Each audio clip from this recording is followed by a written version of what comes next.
Good day everyone, we are the Group 3 and today we will discuss the first part of the expenditure cycle, the purchases and cash disbursement procedures. So let us know what are the learning objectives for this chapter. So first, we have to understand the basic activities that comprises the purchasing and cash disbursement process. Next, distinguish the functional departments engaged in purchases and disbursements and pinpoint the flow of these transactions. Next, be able of identifying the documents, journals, and accounts that would provide audit trails, encourage the preservation of historical records, and aid in internal decision-making and financial reporting. The next is to recognize the risks involved to purchases and cash disbursements and controls that mitigate these risks.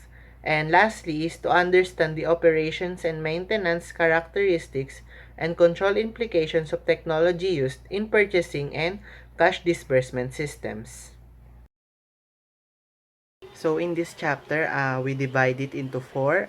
First, we have the conceptual system, and second is physical systems, manual purchasing system.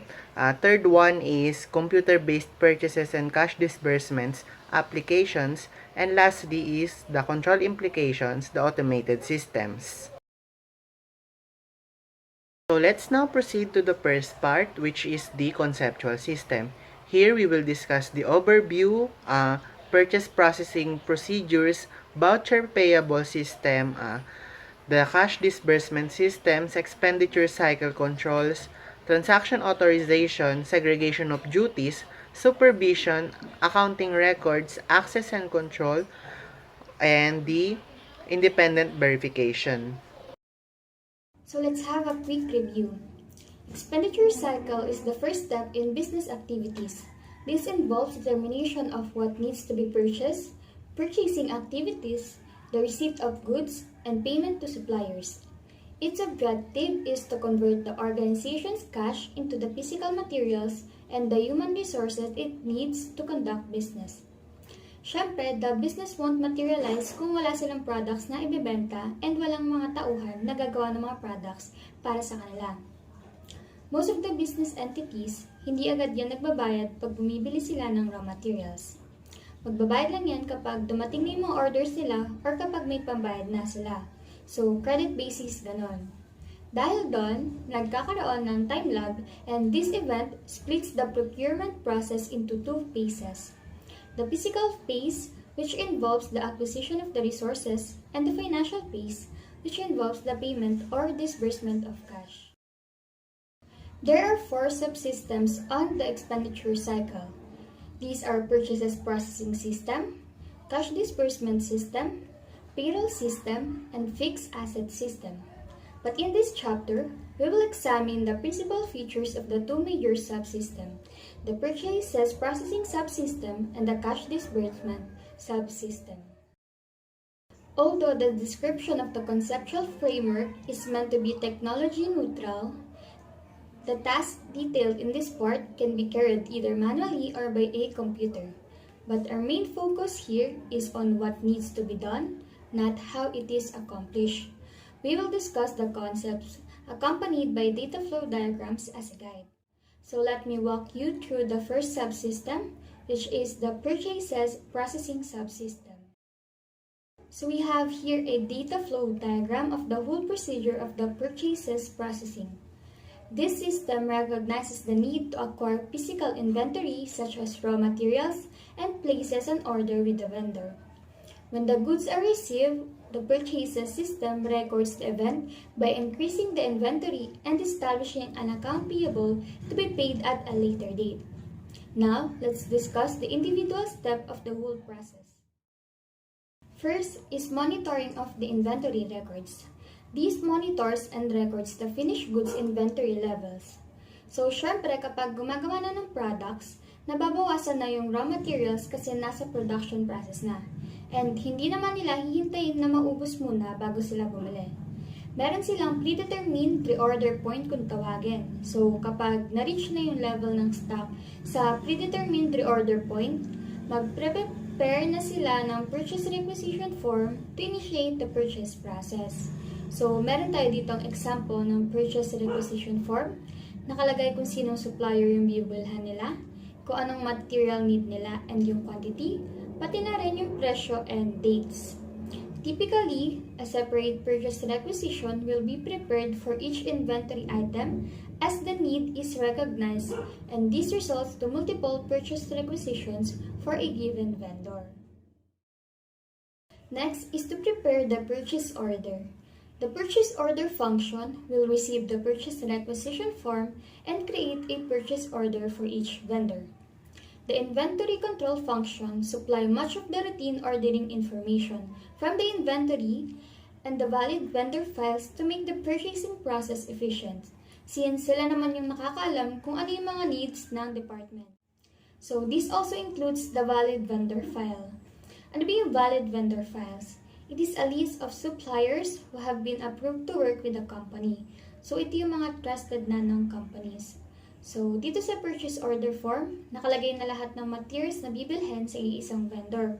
So, multiple copies will be created and sent to the vendor for the purchase. To the accounts payable function for temporary filing in the accounts payable pending file. So, syempre, sila yung magre-recognize ng liability sa vendor na yon. A blind copy to receiving goods function where it is held until the inventories arrive. And last, to the open or close purchase order file. So, ito po yung example ng purchase order. Next step is to receive the goods. Goods arriving from the vendor are reconciled with a blind copy of the purchasing order. So, remember kanina sa purchase order function, nag-send tayo ng blind copy ng purchase order sa receive goods function. So, ano ba ibig sabihin nitong blind copy? Ano bang laman ng blind copy na yan? Blind copy is an important device in reducing exposure to damage or incorrect items. So, dito sa blind copy, walang nakalagay na presyo and quantity, kaya mapipilitan yung receiving clerk to check and count the inventory before completing the receiving report. So, kasi kapag may nakalagay kung ilan yung marireceive, baka hindi na i-check ng receiving clerk yung products. So, ang mangyayari, ma-accept yung mga products na may damage, and, syempre, ipaprocess pa nila yon pabalik, so mas matatagalan.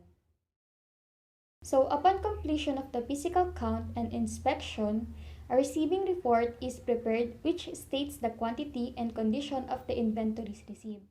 Copies are sent to raw materials storeroom or finished goods warehouse, to open or close purchase order file to close out the purchase order. Another copy is sent to accounts payable department where it is filed in the AP pending file, to inventory control for updating the records, and last to the receiving report file. So here is an example of the receiving report. Next is to update inventory records. Regardless of the amount that was actually paid to the vendor, organizations that adopt a standard cost system carry their inventory at a predetermined standard value. Standard cost inventory ledger requires quantity information only, while the actual cost inventory ledger needs extra financial data such as copy of the supplier's invoice when it arrives. Next is to set up accounts payable. So of course, the company has received the products and acquired an obligation to pay to the vendors. Naka-receive na yung AP function ng PO or purchase order and receiving report, pero wala pa rin yung invoice na seller.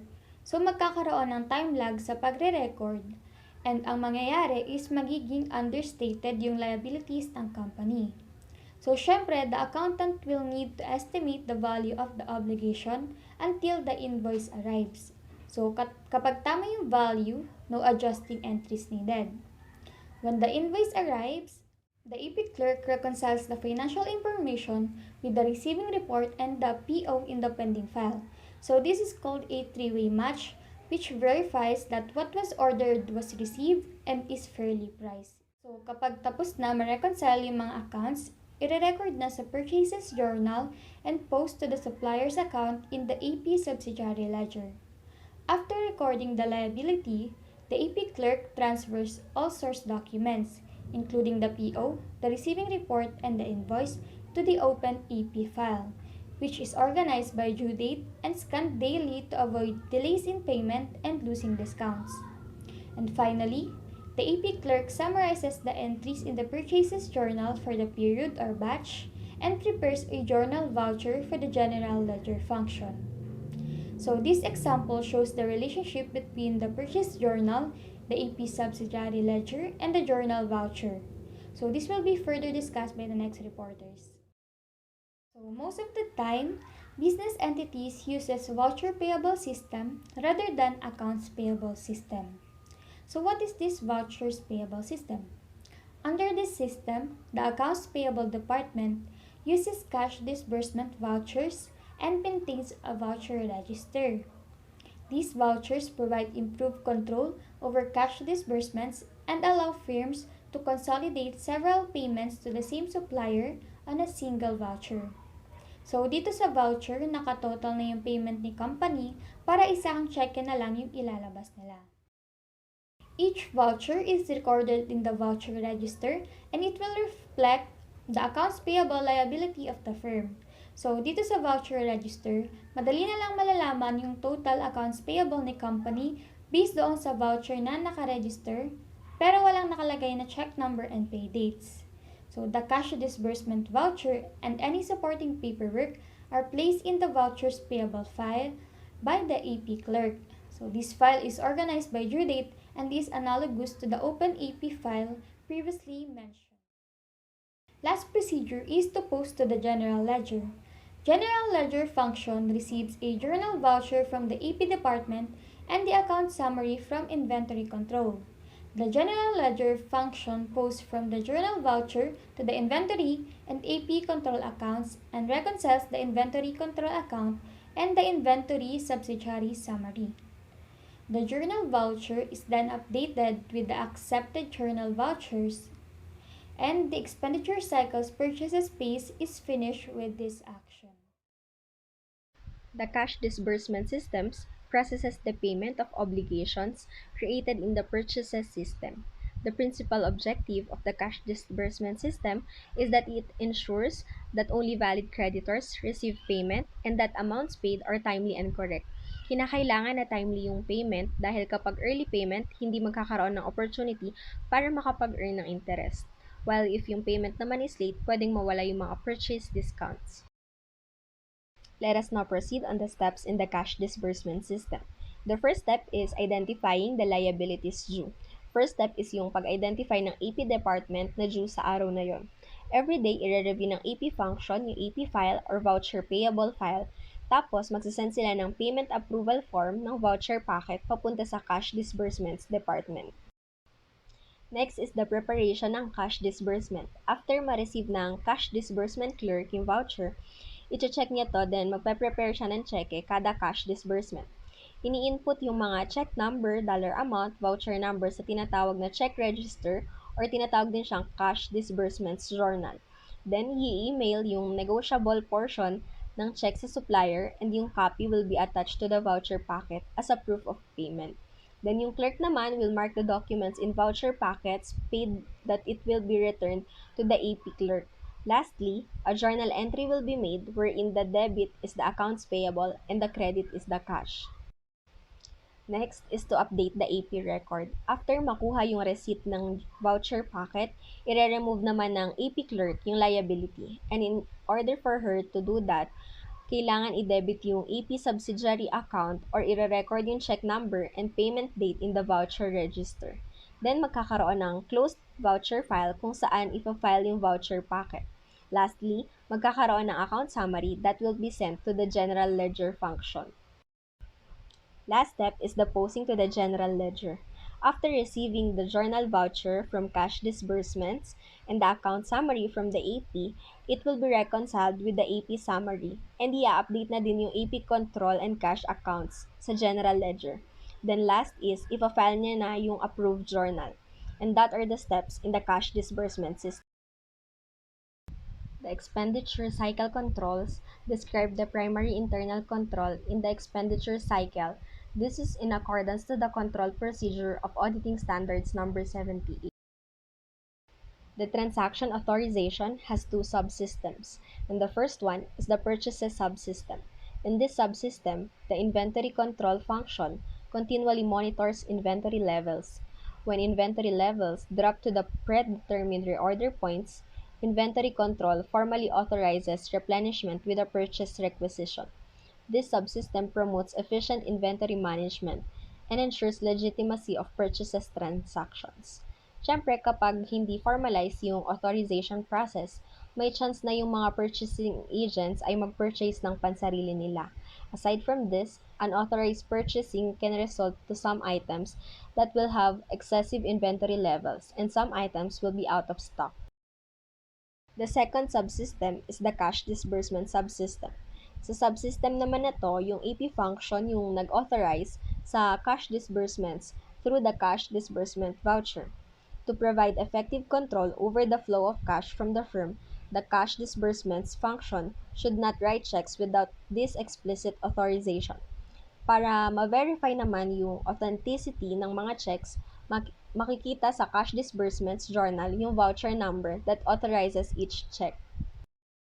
For the segregation of duties of inventory control from the warehouse, yung inventory control yung may hawak ng detailed records ng asset while the warehouse has the custody. Next is the segregation of general ledger and accounts payable from cash disbursements. The asset is subject to exposure in the cash disbursement system. Accounts payable subsidiary ledger and cash account in general ledger are the records controlling the said asset. Yung pagsasegregate ng duties, nakaka-reduce siya ng chance for frauds. Example is kapag isang tao lang yung nagsusulat ng cheque at nagpo-post sa cash account and siya din yung nagme-maintain ng AP, madali lang para sa kanya na mag-commit ng fraud kasi siya lang ang gumagawa ng lahat.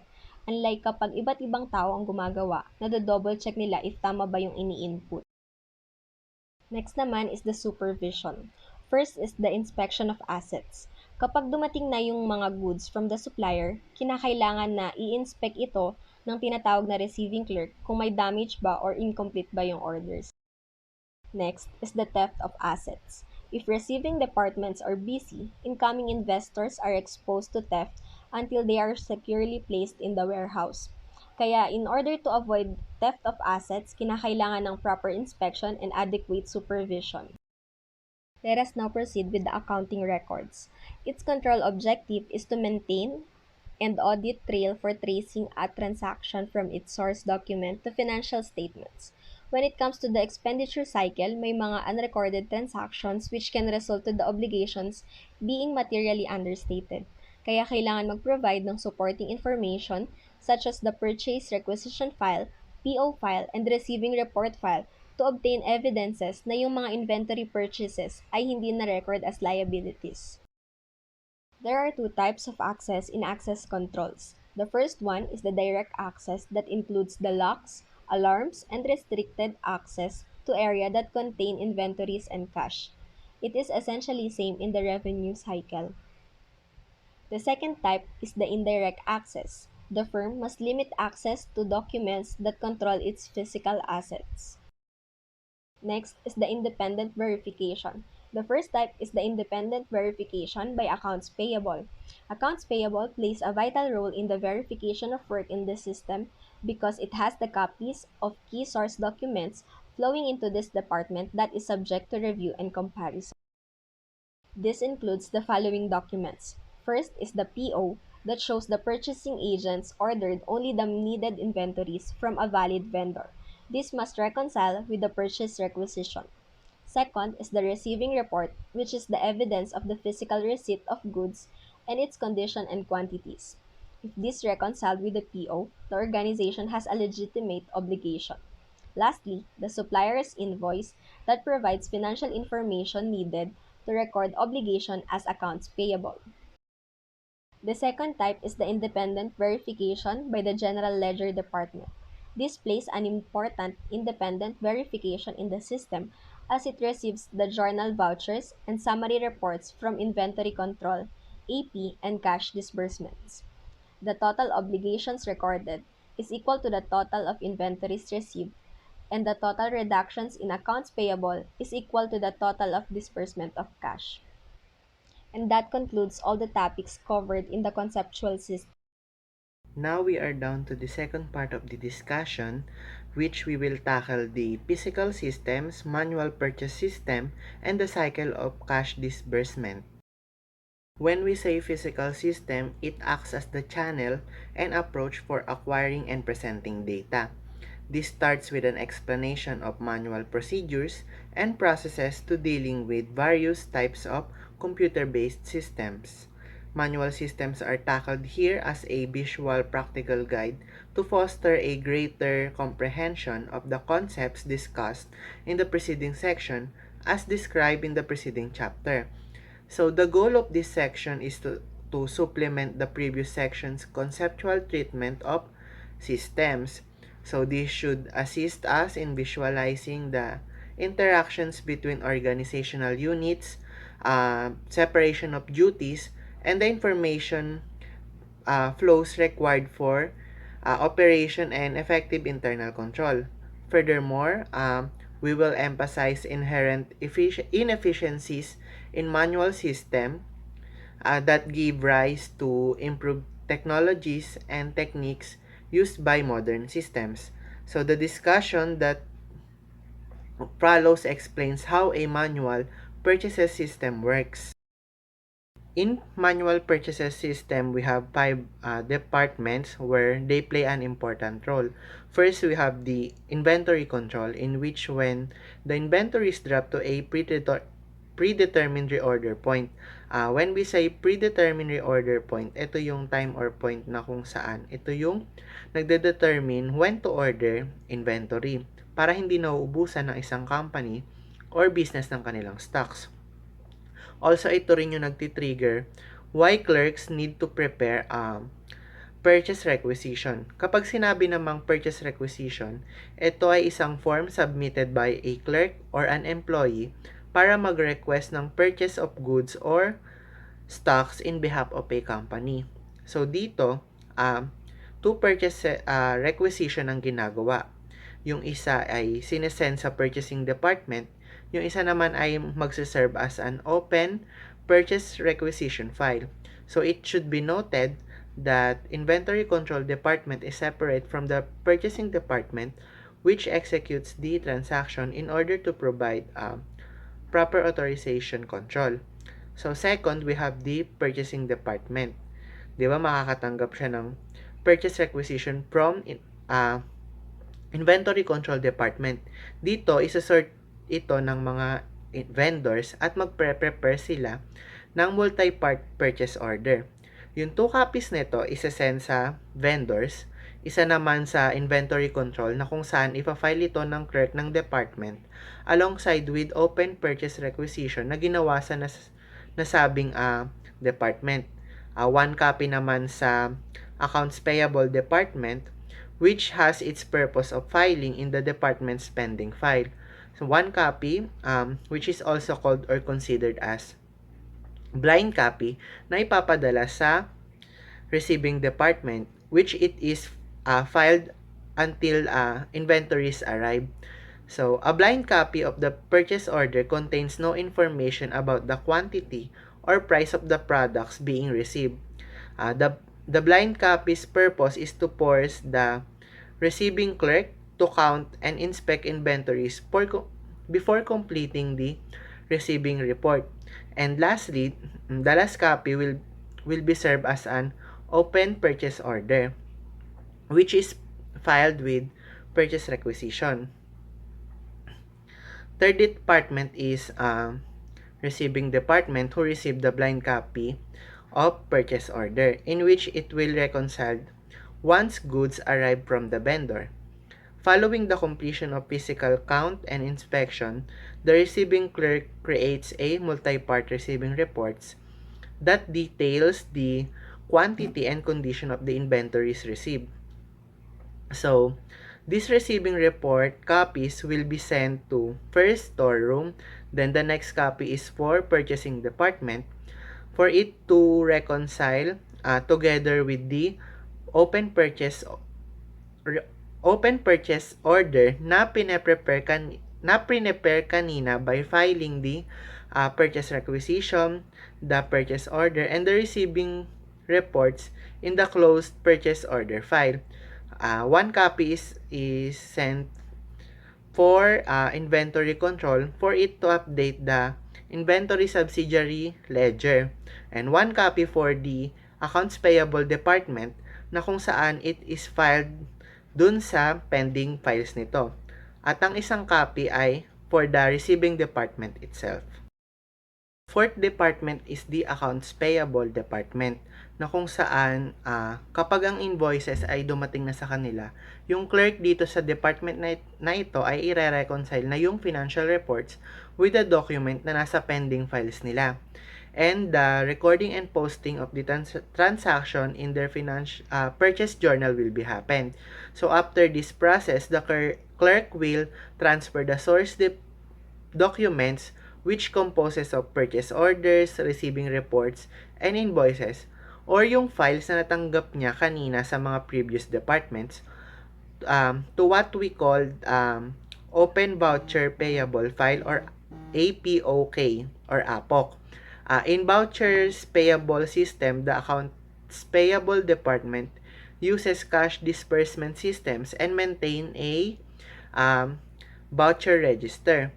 So last department for manual purchases system is General Ledger Department, which serves as the last purchase phase of the cycle. Dito sila yung tumatanggap ng journal voucher from Accounts Payable Department and account summary from Inventory Control Department, which they will use it to reconcile and post it to the Inventory and Accounts Payable Control account. After that, we will now discuss the cash disbursement system in manual system. Here we have three departments involved. These are the accounts payable department, cash disbursement department, and the general ledger department. First is the accounts payable department. Inire-review ng clerk sa department na ito yung open voucher payable files para sa mga items na due na at ipapadala ang mga ito sa next department, which is the cash disbursement department, together with the supporting documents such as purchase orders, receiving reports, invoices, and the cash disbursement voucher. And next department is cash disbursement, na kung saan i-check ng clerk dito yung na-receive nilang files from the previous department for the purpose of completeness and clerical accuracy. So, sa kada disbursement, clerk will prepare a three-part check where one part is the check and the other two parts are check stub and record the check number, amount of it, voucher number, and other pertinent data in the check register.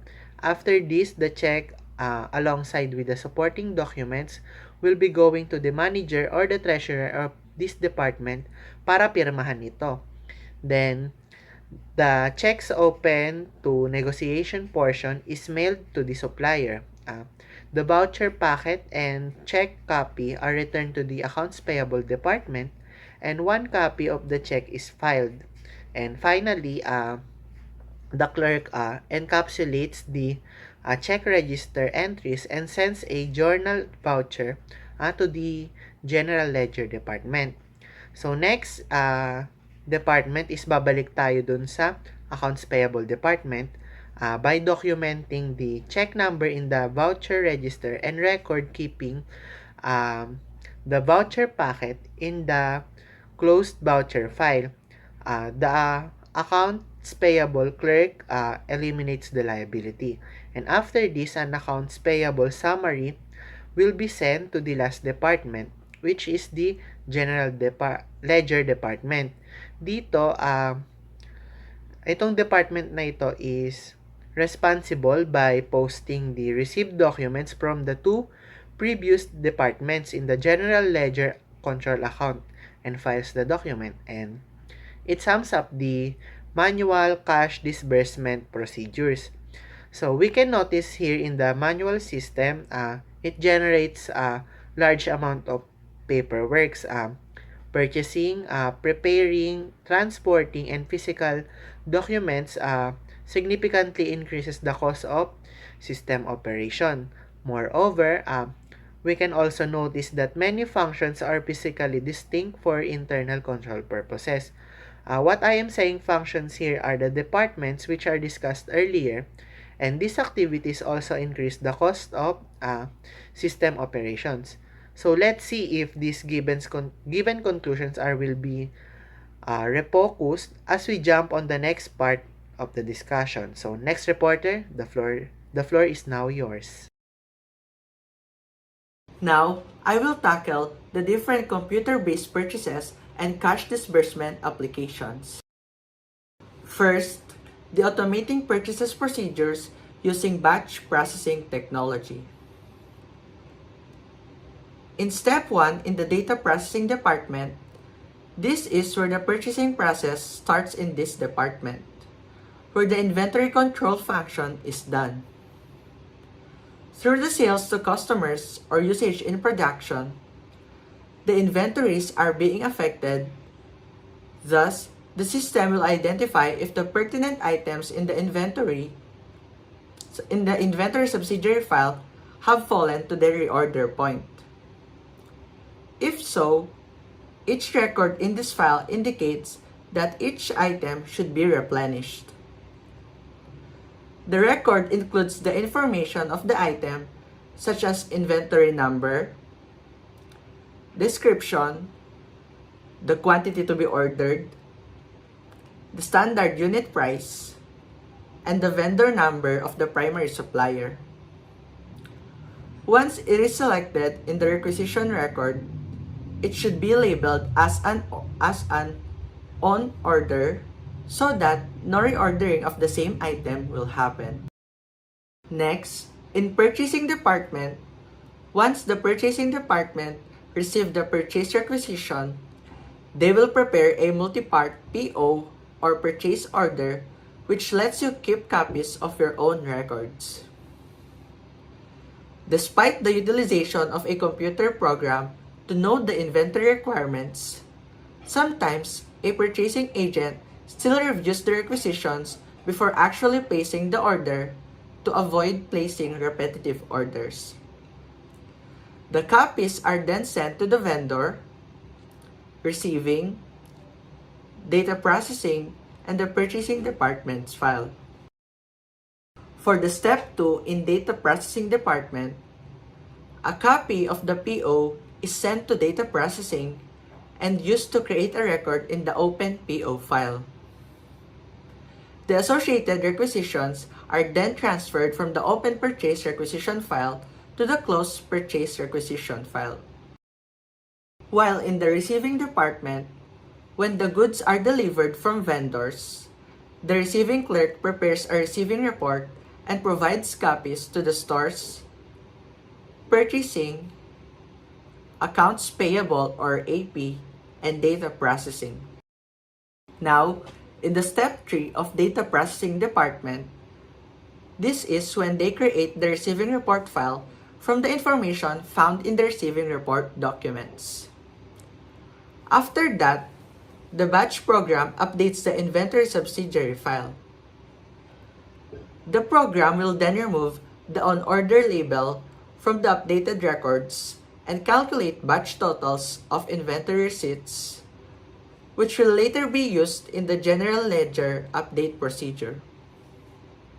Then, the associated records in the open PO file are now transferred to the closed PO file.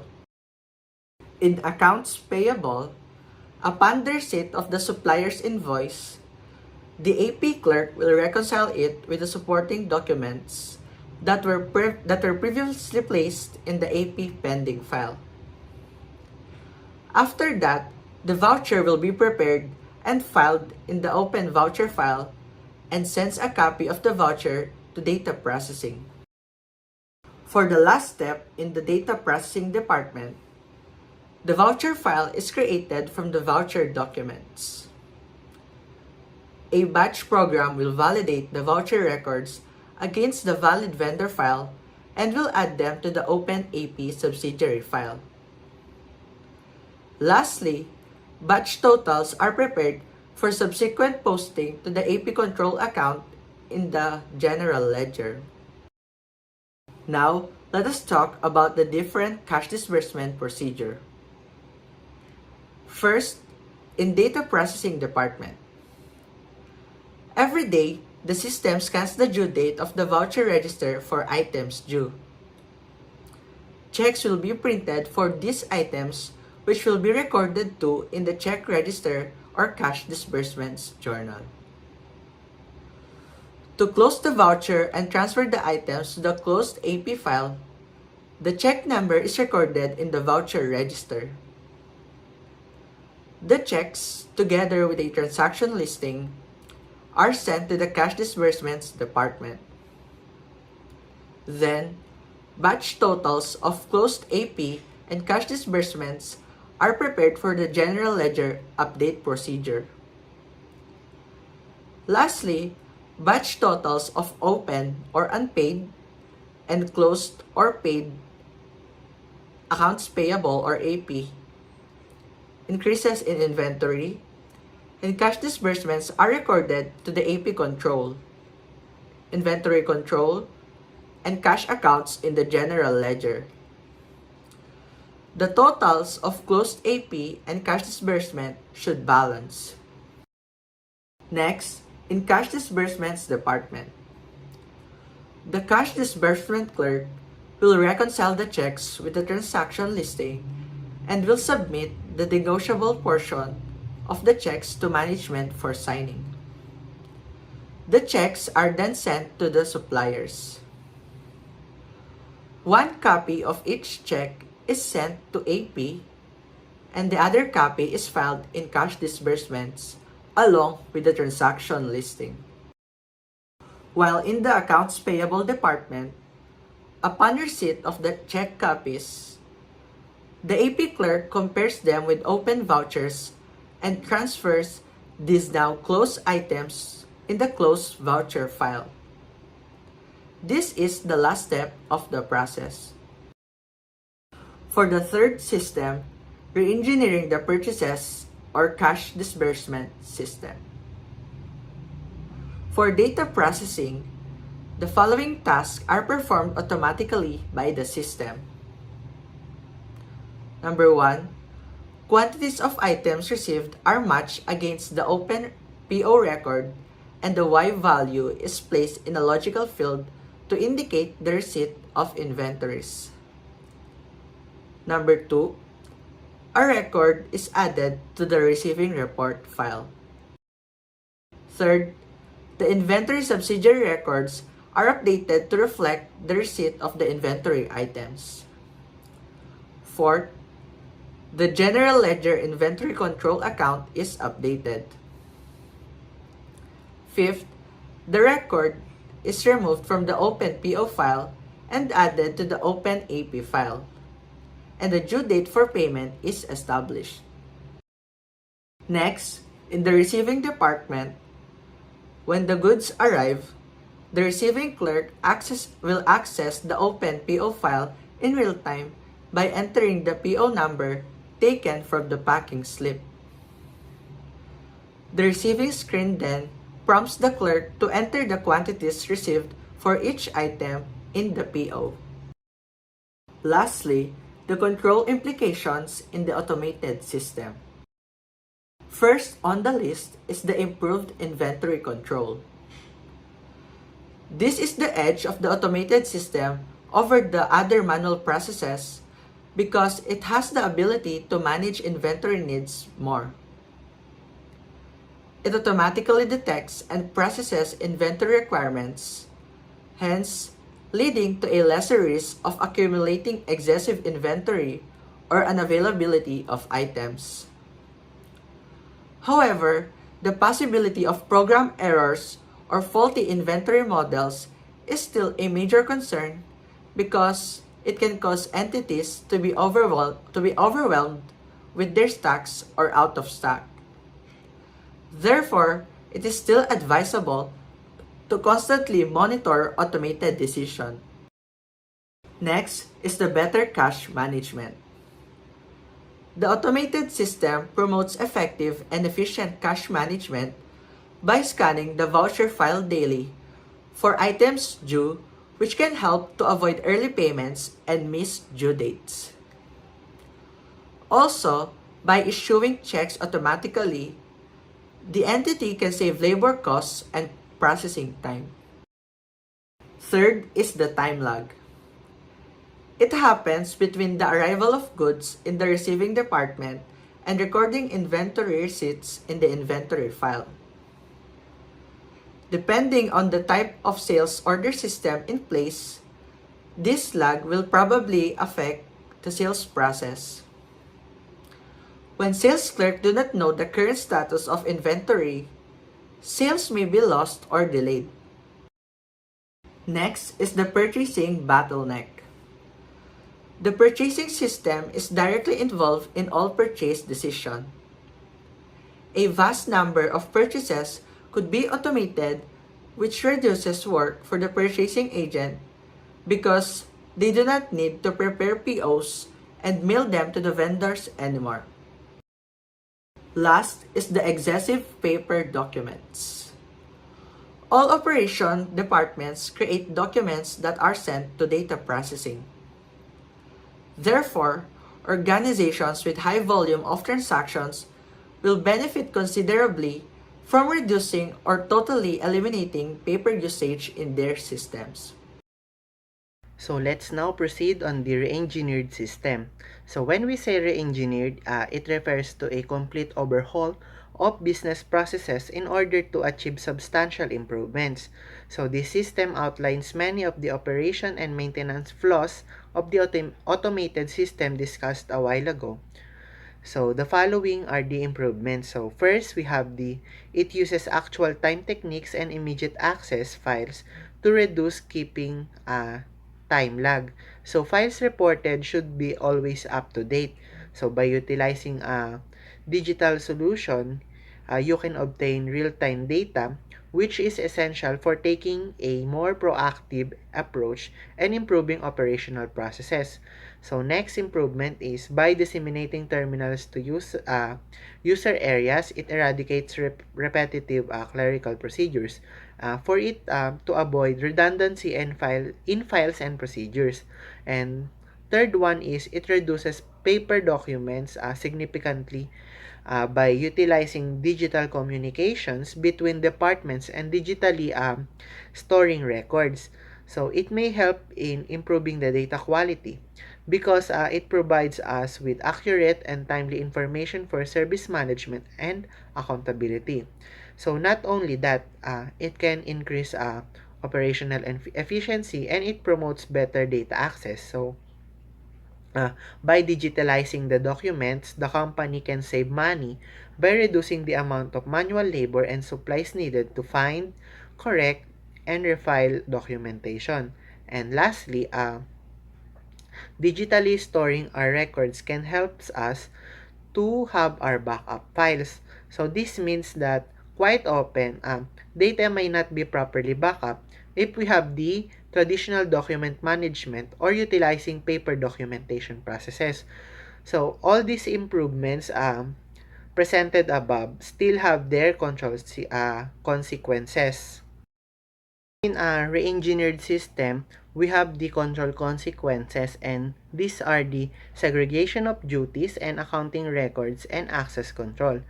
So first, in segregation of duties, the physical detachment between authorization as well as the transaction processing is eliminated by the system. Computer programs here authorize and process uh, purchase orders, and they also authorize and issues vendor checks. To compensate for this risk, the system provides complete and accurate listing and summary reports to management. So these documents explain the system's automated action and permit management to recognize errors and unusual events that require for further investigation. So on the other hand, accounting record and access control. Accounting record in advanced system are kept on digital storage media with minimal or no hard copy backup. So, under the Sarbanes-Oxley regulation, it must be Accounting records must be safeguarded against unauthorized access and annihilation. That's it. I hope you learned something on us while we are discussing the Chapter 5, the Expenditure Cycle Part 1, Purchases and Cash Disbursement Procedures. Thank you for listening and have a great day ahead.